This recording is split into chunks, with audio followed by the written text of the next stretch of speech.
So I've set out to build a website template for Showit, and not just any template, mind you. I want to make one that is not only free, but is easy to use and is highly downloaded by Showit users. Unfortunately, there are a lot of really great designs on the Showit marketplace, so my work is cut out for me. All right, so this project is really starting to get rolling. We're starting to make some good headway with the brand. We've got a really clear picture of our user persona. And so now our next step would be to get an idea for our sitemap and build out some wireframes for some of the pages. What is a sitemap? What are wireframes? Those are great questions. A sitemap is a general outline of all the pages that a website is going to have. And typically you want to think kind of strategically about your pages. And you do that by determining what the final step is that you are hoping users get to, whether that is a thank you page or a product checkout confirmation page, whatever it is. And then you kind of backtrack from there. You say, okay, if I want people to end up here, what are the pages that I hope that they go to in order to get to that final destination? Wireframes are a lo-fi mock-up of individual pages on your website. And a lot of designers do wireframes differently. Some actually sketch them out by hand. So going back to pencil and paper and doing, squares with X's through them for the images and like little blurry lines for some of the text. I tend to be pretty basic, as lo-fi as possible when it comes to wireframes, and really just determine what I want each section to have in terms of content for each page. And the reason for this is that gives me a good starting point, but it doesn't keep me from being creative as time goes on. Because inevitably, when you're designing a web page or a website, things change, you have different ideas. And so we want to allow ourselves some room to be creative and have fun. At the same time, we don't want to just go from a blank page, because that can be pretty intimidating. I've also found that with clients, when you establish a layout or any type of design decision, it makes it really difficult to change as time goes on. So you present something to a client, you say, this is the wireframe, the layout, the text is going to be over here, image is going to be over here. And then you go on a little down the road and you realize, oh man, like I actually want the text to go here and the image to go there. And then you present that to the client and they might have a hard time with that. And so then you've got to justify your decisions, and it ends up being more trouble than if we just kept it super simple. So that's what we're going to do with wireframes in this example for this template. I've seen a lot of designers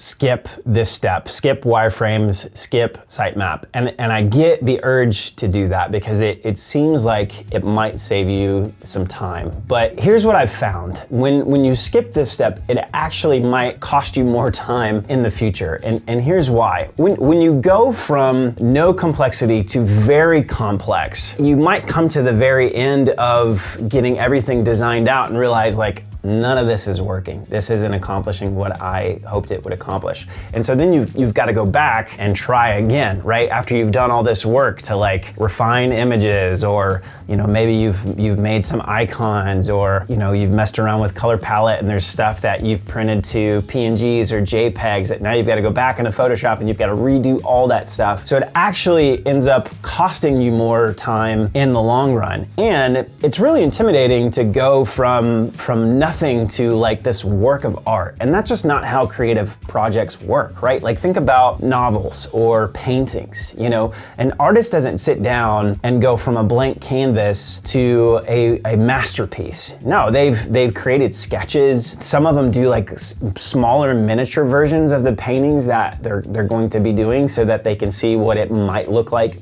if it were bigger. Or a novel, right? You're not just going to go from a blank page to writing chapter 1, chapter 2, chapter 3, all the way to the end. No, you're going to think about the characters and how the characters develop. You're going to think about the story and the plot. You're going to think about a general outlines. You're going to do research into the different things that are happening within the story that you're creating. And the same is true for the websites that we're building. We need to start with less complex, and then we need to scale up the complexity in manageable chunks. So that way it's not too overwhelming, and that way we know we're going in the right direction as time goes on.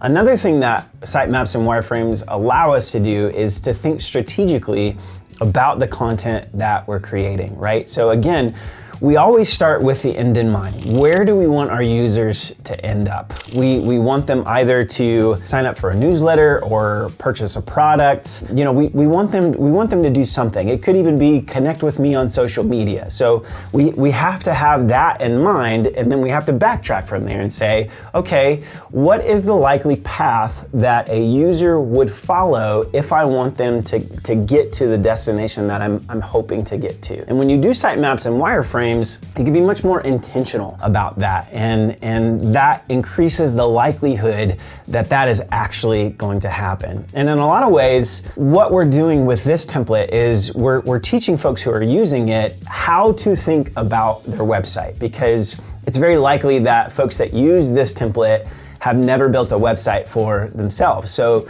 they've never thought about these things. They didn't even know that they had to. And so if we can think about those things for them and then somehow communicate that within the page itself with what the headers say, what the paragraphs and the copy says, then we're actually helping them have a better grip on making their website a success for their business, which is ultimately what we want to accomplish. For both my sitemaps and my wireframes, I like to use a tool called octopus.do. All right, so this is octopus.do. There's a ton of other great options out there. This is just one that I've found myself gravitating towards because it's really simple. There's a few different plans on here if you're gonna be like saving any projects. The free plan allows you to save one project at a time. And then if you wanna do more than one project at a time, then I think it's like $8 a month kind of thing. So it's pretty affordable if this is something that you want to do. Let me just walk you through setting all this all up. So we've got our new project. We're gonna call this marketing template.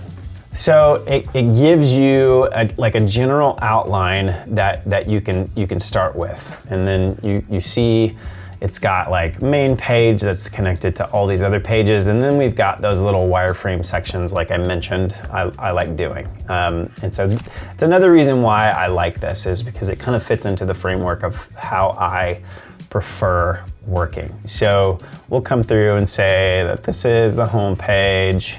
Now we need to figure out these other pages that we're gonna have in here. And this is gonna be building out our wireframe. So we need to ask ourselves, what types of pages will a marketing agency want to have on their website? And rather than guessing, we're gonna do a little research. We're gonna look at some marketing sites and see what types of stuff they have on their pages and see if there's any kind of similarities that begin to kind of pop up. So I've got a few pulled up here.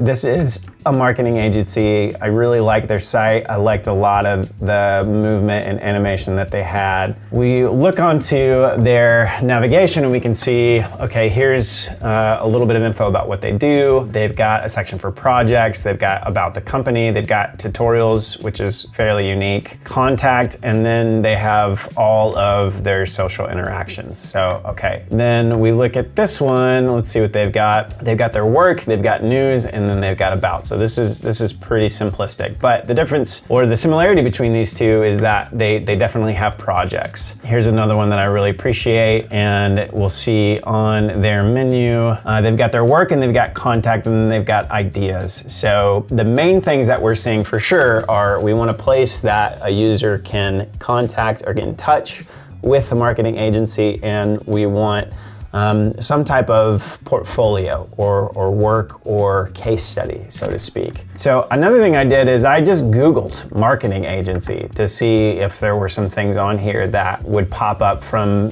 different local marketing agency, because we don't want to just think, like the bigger marketing agencies. We want to think about folks who are, looking to do some marketing for different businesses in their hometown. So a couple that I pulled up, you've got this one, where it's a video agency and they have some unique stuff. They've got their videos, or this is all the different services that they do with a little brief explanation with a video on it. They've got studios. Here's another one that I found. They've got solutions, which I'm imagining are the services that they offer. They've got their lead magnet here. They've got a blog, they've got an account. So things are kind of starting to take shape. We're kind of seeing some similarities from some different things. I think the main points are, of course, we want to have an about page, because when a customer is thinking about hiring a marketing agency, they're going to be interested, like, what is this agency all about? What's their history? You're definitely going to want to see work. So we're definitely going to want to have like a portfolio section. And this might be a good place to utilize Showit galleries so that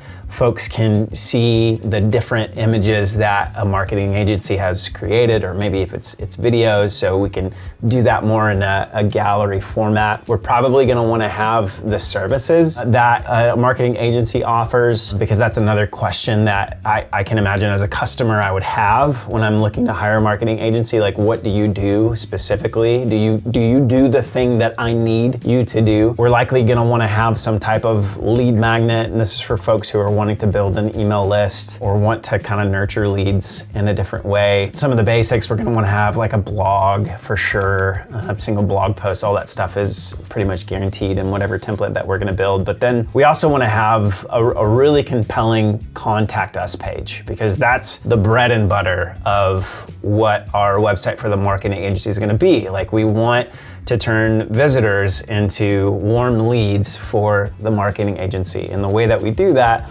is by figuring out a way to get them to the Contact Us page and make the Contact Us page really easy and intuitive to fill out. So let's go ahead and start mocking this up within octopus.do. So we've got our home page. Let's say our second one is our about page. We'll do our portfolio page. We're gonna have services. And then let's just create another page here. We're gonna have a blog list, and then we're gonna have a contact us page. I think that this is a pretty solid start. Now, we might add some different things as time goes on, but I imagine that this is probably the crux of what folks who are running a marketing agency would want to use. Now, it might get a little specific, and this is where a user can take it, and instead of it being like a blog list, maybe it's a tutorial or news or whatever. So only the other thing is we want to have a single post page coming off of this blog list. There we go. I think we've got a pretty solid start to our sitemap. All right, onto the wireframe. So typically when I'm building out a wireframe, I focus on the homepage. And the reason for that is once you've dialed in a homepage, all of the other pages just kind of naturally fall in line. They become much easier. Another reason for it is that the homepage of a website, especially with service-based business, is probably the number one tool for conversion. So it's the number one tool to get people to actually engage with the company. That's not necessarily true of all businesses, right? Like if you think of an e-commerce business, they might have a few pages like a product page or a product list page that is more important than the homepage. But it's certainly true of businesses where the goal is to hopefully end up in a phone call with somebody who visits your website. That's why I focus on that and then do the other ones a little bit later. There's a lot of different frameworks when it comes to how to build out the content for a homepage. A really popular one is the Donald Miller story brand. It's a great model. It's a simple idea. Donald came up with this idea that folks they kind of gravitate towards more story-driven marketing. And so you want to try to emulate a story within your website's homepage in order to really engage folks. So, you start with some tension, and then that goes into release, and then you go into the payoff kind of thing. And it's a great framework. We're probably gonna borrow a little bit from that, but from my years of experience doing this, I've found that there really are like 4 main things that a website homepage need to have. And they go in this order. The first one is motivation. So we wanna think about what is motivating somebody to hire you. you or to buy from you. And it has to be more than just like, I need this thing, right? Like it's the age-old adage that nobody buys a hammer because they just love to own a hammer. Like they buy a hammer because they want to put a nail in the wall. And you could go even deeper than that for their motivation. They want to put a nail in the wall because they want to hang a picture on the wall. And you can go deeper than that. They want to hang a picture on the wall because they want to see the people that they love in their home. And you can go deeper than that. You want to see people that they love in their home because they want to feel like their life meant something, you know. And I know we're getting kind of esoterical here, but you really kind of want to try to unearth those motivations that folks might have when it comes to engaging with a business. And another good thing that a homepage has is it addresses the anxiety that a user might have when engaging with a business. With that, we need to think about what are some things that might hold somebody back? Like what are the fears of somebody engaging this marketing agency that we want to address, you know? And so you do that through a few ways. You do that through social proof by adding testimonies. And so we're gonna wanna make sure that we have a decent amount of testimony, space for testimonies on our homepage. But we also do it by calling it out in the copy, you know? So we try to figure out like, okay, what are some things that other folks have said were reasons why they almost didn't hire a company? And so from that we go, okay, we take ABC and we just make sure that we say something like, you know, have you been burned in the past by marketing agencies? Or have you not gotten your money's worth from an investment that you've made in marketing agencies? So you try to call that out in the copy. So another thing we want to make sure that we have is something called a value proposition. A value proposition answers really kind of two questions. It answers, number one, why would I buy this thing versus anything else out there? If I'm trading value in giving money, I'm choosing to use this money and not use it somewhere else. And so if I'm hiring a marketing agency, why would I do this versus, you know, invest in hiring another employee or doing this myself or getting equipment so I can learn how to do it myself, you know? Or you could go so far as like, why am I gonna do this versus give myself a raise, you know?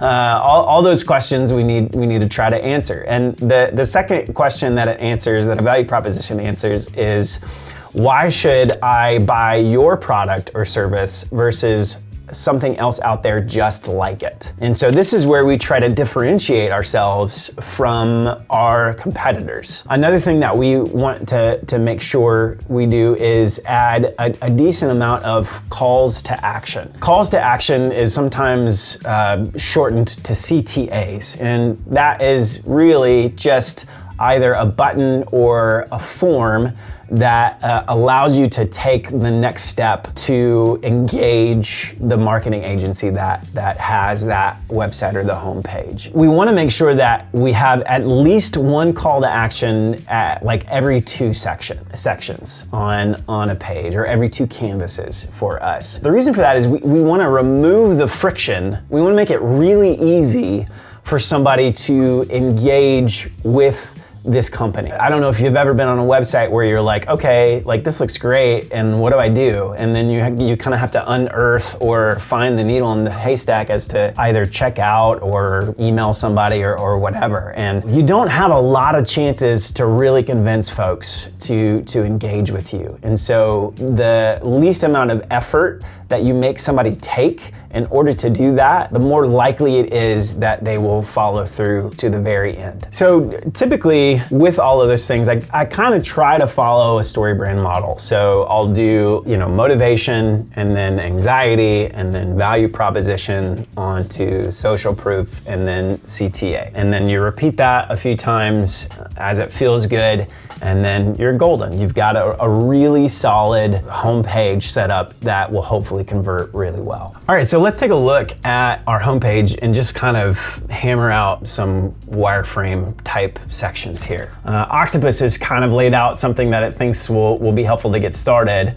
We're gonna change this. Our first section is gonna be our hero. And this is just a real clear motivational statement about what you do and how you can help somebody. And with this, we want this to be really impactful. Like, we want it to hit their heart in a way that really makes them pause and say, yes, I feel this, right? And so we're gonna have a clear motivational statement and a clear CTA. I really like the Donald Miller framework when it comes to our hero. You don't wanna get fancy. You don't wanna be, poetic here. You just wanna say, like, this is what we do, here's how we help you, and here's the next steps to get in touch with us. And the folks that I've seen this do this the best figure out a way to make powerful statements that are super clear and concise. Our next section is we're gonna go into that anxiety. So this is not addressing the anxiety that somebody would have by engaging with us, like, am I gonna get my money's worth out of this? But this is the anxiety that somebody might have about not engaging with us, right? So it'd be like, how much money are you leaving on the table because you're not engaging the social platforms the way that you should be? And so that creates anxiety, kind of creates that tension of like, yeah, man, that's what I've been thinking. Like, we really need to get on TikTok because I've seen a lot of other businesses that in my space use that really well, but I don't know how to, so you're trying to kind of get inside the mind of the user. From that, we're gonna do our value proposition. So again, this answers the question, why should I buy your product or service versus anything else? And why should I buy your product or service versus other product and services similar to the one that you're trying to sell me? After that, we're gonna do a social proof. I always love following up really strong statements with some evidence versus like, we feel like we're worth this much versus like, hey, here's some testimonies of some folks who have said we are worth this much because we made them X amount of dollars more after they engage with us. We've got our CTA, and this is a really good start. So I might come through, I'm gonna hit enter, that's gonna create another block. I might have like a services list right underneath that. I might do like another value proposition right under there, along with some social proof and a CTA, and then follow that up with a blog list. And then we always want to end off our pages with just one final CTA. You never want to just like leave it at like, a blog list or like some statement.